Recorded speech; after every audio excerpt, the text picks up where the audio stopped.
Bonjour à tous, sur cette vidéo nous allons voir ensemble 10 sites gratuits qui peuvent vous aider si vous êtes des utilisateurs de Canva. Donc le premier site intéressant c'est I Love IMG, je vais mettre le lien dans la description et il permet de réaliser pas mal de petites opérations qui peuvent vous aider. La première c'est la compression d'image. Imaginons vous avez une image que vous voulez rendre plus légère. Comme pour mettre sur un site internet, il est intéressant de compresser les images. Comme ça, elles gardent une bonne qualité, mais sont plus légères. Et donc, cet outil va pouvoir compresser l'image. Une autre fonctionnalité intéressante, c'est de convertir une image qui est dans un format, par exemple, PNG, et la convertir en JPEG. Ensuite, il y a d'autres utilisations comme supprimer l'arrière-plan gratuitement. Vous pouvez ajouter un filigrane sur l'image. Imaginons que vous voulez mettre votre logo sur une dizaine d'images d'un coup. Hop, vous allez pouvoir le faire. Donc ici, je vais vous montrer que c'est très simple d'utilisation. Ici, pour compresser l'image, je clique sur compresser l'image, sélectionner les images. Dans ce cas-ci, je vais sélectionner celle-ci. Je clique sur ouvrir. Et ensuite, vous pouvez ajouter des images, bien évidemment, et vous pouvez même ajouter les images depuis Dropbox ou Google Drive. Ici, je clique sur compresser image, et l'image va être compressée en quelques secondes. Donc, on peut voir ici que l'image, si je clique sur télécharger les images compressées, elle sera 54% dans ce cas-ci plus légère qu'auparavant. Donc ici, il y a aussi d'autres fonctionnalités très intéressantes et si ça vous intéresse, n'hésitez pas à les essayer. Ensuite, un deuxième outil très intéressant, c'est CapCut. Donc CapCut, il y a deux versions. Donc il y a l'application qu'on peut télécharger sur l'ordinateur, il y a aussi la version sur le téléphone. Mais en plus de ces versions, il y a la version en ligne. Je vous mets aussi le lien dans la description et qui est très intéressant pour créer des vidéos. Donc ici, imaginons je crée une nouvelle vidéo. Et donc, par rapport à Canva, il est un peu meilleur dans la création de vidéos. Après, cela dépend de votre projet. Donc ici, dans ce cas-ci, je vais ajouter cette partie-ci de vidéo à ma vidéo. C'est juste pour vous montrer un peu le fonctionnement. Donc ici, vous avez une vidéo et vous allez pouvoir la modifier.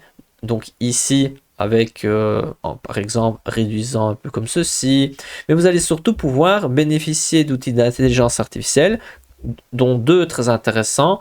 Un, c'est enlever l'arrière-plan à un coup, supprimer l'arrière-plan. Donc ici, je vais faire suppression automatique et il va supprimer l'arrière-plan de la vidéo en un seul clic. Donc ça, c'est quand même très pratique de pouvoir supprimer l'arrière-plan très facilement. Une autre fonctionnalité très intéressante, c'est de pouvoir avoir la transcription audio de la vidéo de manière automatique et aussi de très bonne qualité. Donc CapCut pour le montage de vidéos est quand même très intéressant et on peut voir qu'il ressemble fort à Canva avec ici à gauche les différents éléments que vous allez pouvoir ajouter à votre vidéo. On peut voir ici la ligne du temps avec quelques fonctionnalités. On peut voir ici quelques outils intéressants. Et ensuite, pour exporter, c'est en haut à droite. Ensuite, un autre outil très intéressant, c'est Caption Grabber. Vous allez pouvoir insérer le lien d'une vidéo sur YouTube et vous allez pouvoir télécharger, du moins obtenir la transcription de cette vidéo. Donc, si vous avez besoin de la transcription d'une vidéo de YouTube, vous allez pouvoir l'obtenir grâce à cet outil qui est très simple d'utilisation. Ensuite, un autre outil intéressant, si vous utilisez tout ce qui est intelligence artificielle, notamment créer des images avec Canva avec l'intelligence artificielle, vous allez pouvoir trouver utile ce site qui s'appelle feeds.com où vous allez trouver des mots en anglais par rapport à la nature, par rapport à des artistes connus, par rapport à des styles artistiques, par rapport peut-être à des noms de couleurs, ou voilà, il y a énormément de termes qui peuvent vous aider et vous allez pouvoir les retrouver ici. Et voilà, c'est quelque chose qui regroupe plein de mots qui peuvent vous inspirer si vous créez des images avec de l'intelligence artificielle.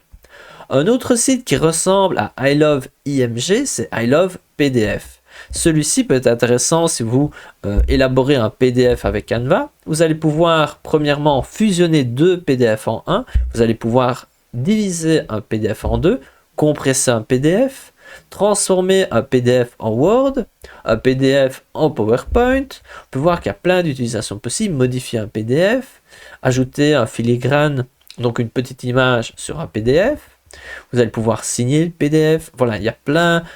Tout ce qui regarde le PDF, vous allez pouvoir en quelque sorte le faire. Évidemment, ce n'est pas illimité, mais par exemple, ajouter des numéros de page, ça peut être très intéressant de créer votre document avec Canva et ajouter des numéros de page avec I Love PDF.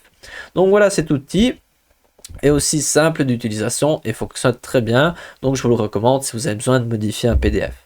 Un autre site intéressant, c'est Xcolorpedia, où là vous allez pouvoir ajouter le nom d'une couleur, par exemple celui-ci, et vous allez pouvoir cliquer sur Go.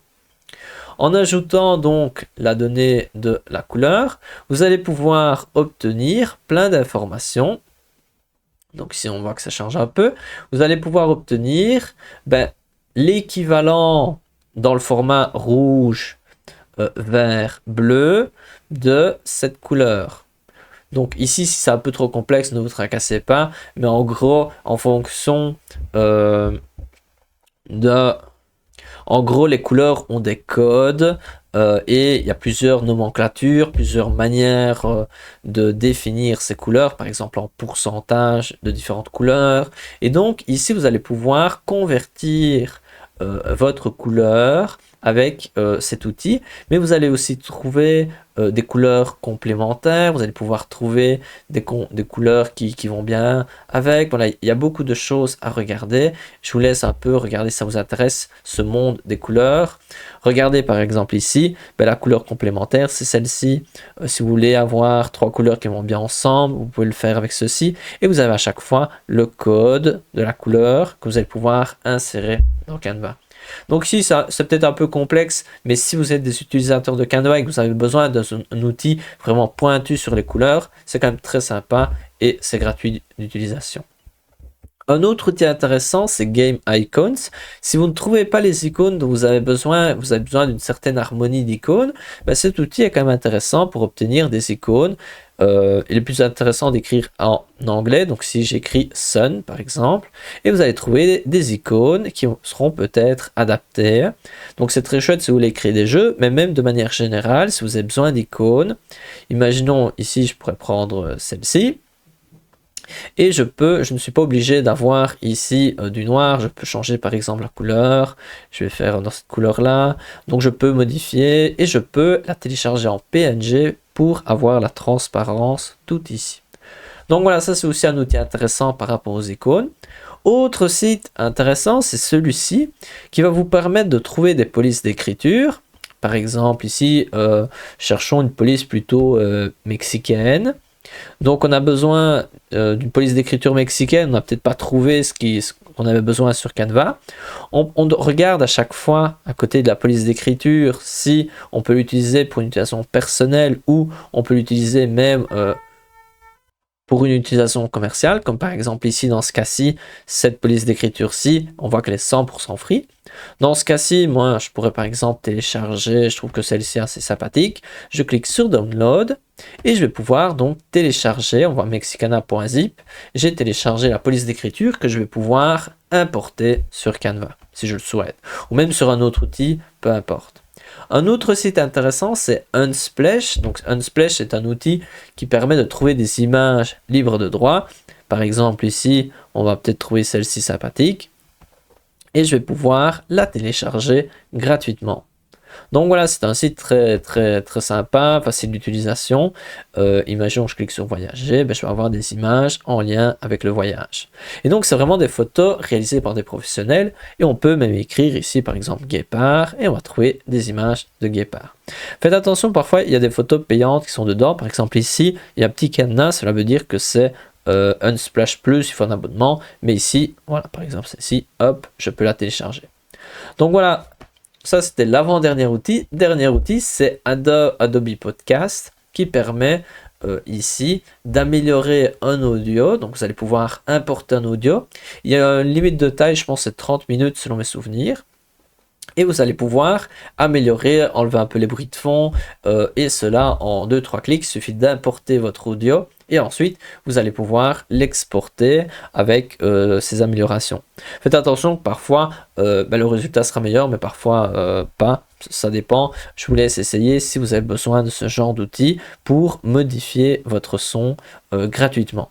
Donc voilà, c'est tout pour cette vidéo. J'espère que vous avez apprécié. N'hésitez pas à ajouter en commentaire d'autres sites que vous trouvez intéressants qui peuvent aider d'autres personnes. On se retrouve à une prochaine.